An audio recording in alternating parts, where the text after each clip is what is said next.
Good morning, everyone. Kalisas mera. I am Malevi Manenti, and I represent OneLearn Global, which is a member of OneCare Group.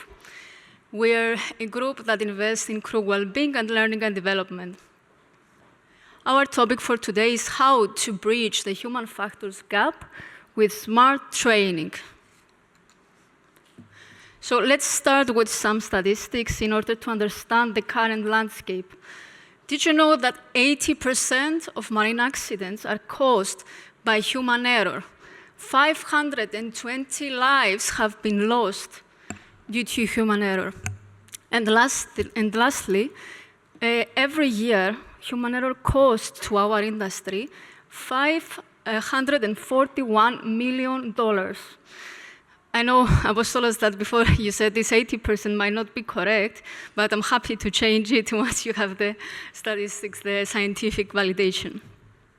So I would like to invite you into our discussion and share your views on our topic.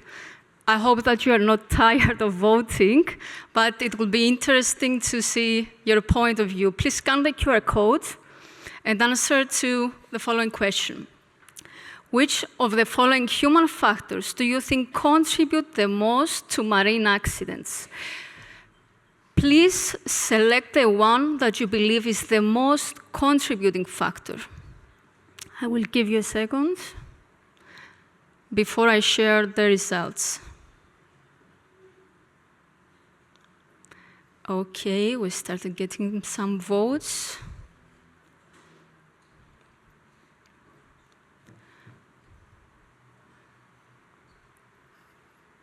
Great. So far, I believe that the most contributing factor is fatigue and mental health factors. That's quite interesting. Perfect.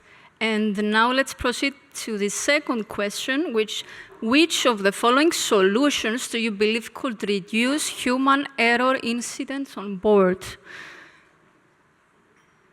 It's the same QR code. Let me know if you can see the question. Yeah.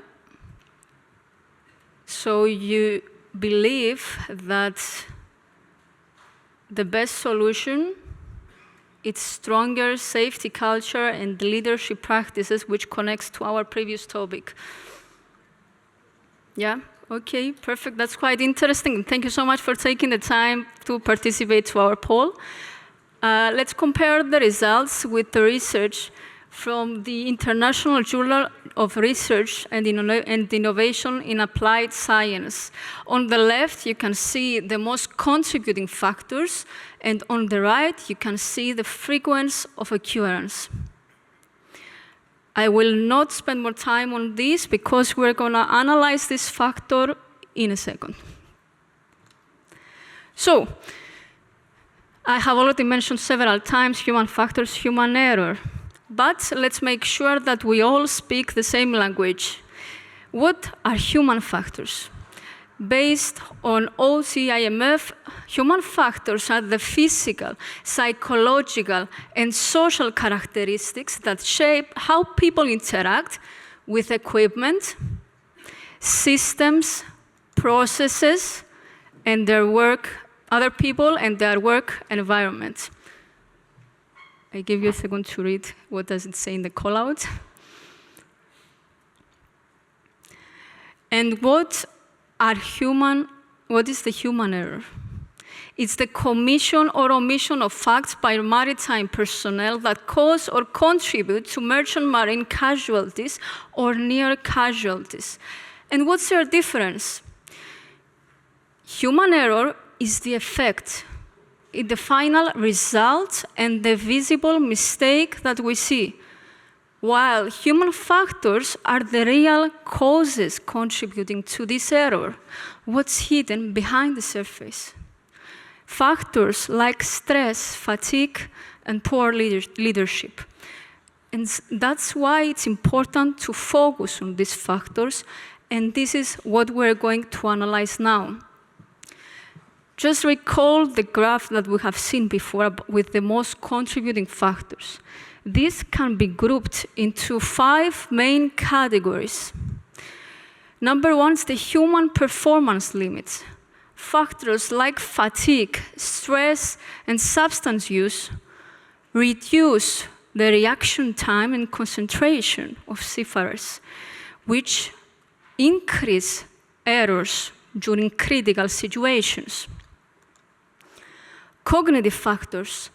Here we have poor decision-making or situational awareness and risk perception. Social and organizational factors. Here we have poor leadership or safety culture, which was a factor that we also recognized before. Poor teamwork and multicultural differences that lead to communication gaps, gap in procedures and implementing the procedures. Ergonomics and design. Here is where the system and equipment are not designed to help human capabilities. Training and competence is when training is outdated and does not reflect the real complexities on board. I know that I mentioned 5 main categories, but please allow me to add 3 more that I believe they are very important. The regulation gap. Let's take as an example STCW. The last major amendment was in 2010 with Manila amendments. Since then, the industry has changed dramatically. Now we're talking about digitalization, autonomous vessels, and alternative fuels. And we know that the next major update will be beginning of 2030s. This is a 20 years gap, and until then, our seafarers are trained on outdated requirements. Guidelines versus reality. Usually, what we imagine is happening on board rarely happens. And this is what Okim calls work as done versus work as imagined. And this is exactly where the gap is, between the procedures written on a paper and the messy reality on board, where seafarers have to deal with extreme weather conditions, tight schedules, and fatigue. And lastly, compliance versus competence. All these years, the inspection system has unintentionally created the tick-the-box mindset. We all know about that, where the main focus for managers and crew is how can I show compliance on the day of the inspection, while it should be how can I be competent and perform my job safely every day. But don't worry, now I will explain you how smart training can help in bridging these gaps. First, the cognitive factors. Here we have factors related to soft skills. So we need practical training. That's why we recommend scenario-based training with branching case studies and AI adaptive learning features that recreate real-world complexities. Social and organizational factors. Here we recommend safety culture and leadership awareness programs that target both teams on board and ashore in order to reinforce the culture and procedural awareness. Ergonomics and design, guidelines versus reality. Here we suggest immersive and experiential learning solutions. Technology can help a lot on this with how-to videos of the equipment, 360-degree walkthroughs of the vessel, also XR, VR technologies, and digital twins. Training, regulation gap, compliance versus competence.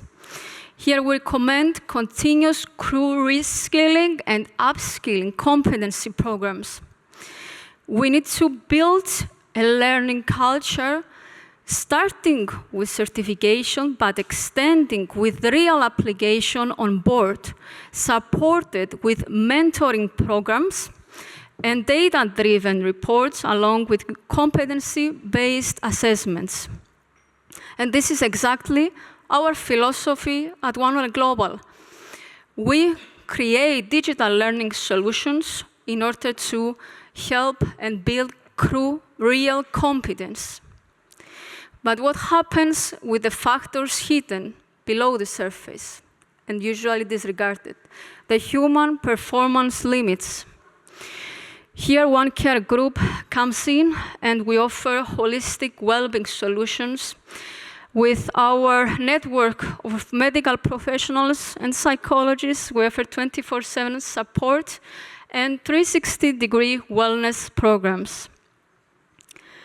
To summarize, here we see 3 gears. None of these turns in isolation. Regulations, organizational factors, and personal factors. All these represent the factors that contribute to marine accidents.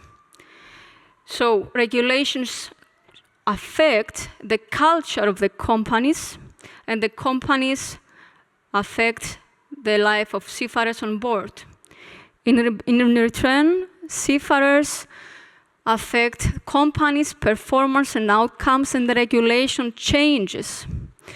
That's why talking about human error alone misses the point. Marine incidents are the result of how these 3 gears interact. So, before we leave this room today, let's ask ourselves, how can I contribute to turn these gears to the right direction? Thank you very much.